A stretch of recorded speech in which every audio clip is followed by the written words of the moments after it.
Arma gigant Senin var mı baro?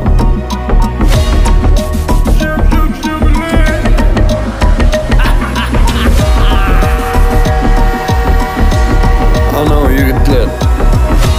Sizden men bilen İlkinci nokta.com Aman şiirat Akşam düşümdü Allım iyisin sen Gözüm yaşardı Turdum irdenden Seni göresim elip çıktım bar yerden Harmacıygan senem görme bareken Yatlıdır yaşlı ağaçlık ol seninle ençe yol Endikilere gurrum beraymesin seninle yol Haneme de vur esiyet edilin ya köyne dost Yöne şonna da undamok yardımda uğlayan moz Her övrüm birden iki kuyruk bulap yılan yani Seni yatladım molin içim mollu yılan yani Tapmadık kansaneri Thomas'ta biz soğar yani Aynaları açıp uçurduk şemal vurur yani Adın Allah'da deydik belgi sürdük maşina Köçelerde hayvatlı yürerdik sen bilen kardı Hemişe katı sesi açık aydım sadık Sen cübüleyiz deyip keyfini takmadık hadi Bursliyalı belli yöne ölcügülü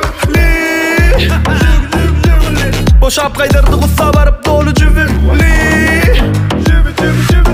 Sen calaylıktan yasalın yalıdın umumi Hani boş gün ikil bilislara ne molli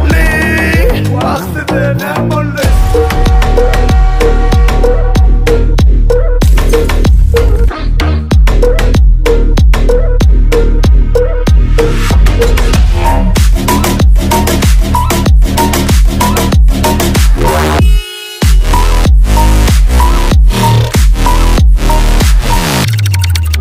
Yadımda manega Yukarı kapılan 5 metrelik sen İçinde dolu oğlan gıylar otururduk sen Her kimin yatlaması yaşlarının lada sen Hinne de vur tədir geçen o gattan ada sen Tekirler Bridgestone ulu ses ve niski ton Sen basından titrerdi hatta yerde beton Koç açık yadın iyice galan o yatın piton Akşam sırmesen bu ni bilen oluşmayon O neşin aşığı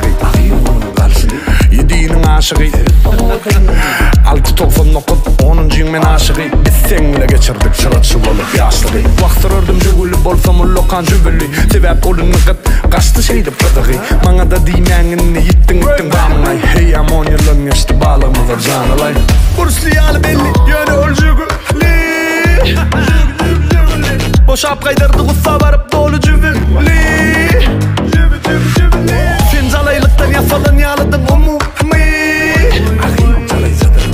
Hani boş gün ikil bilislara ne molli Vaxtide ne molli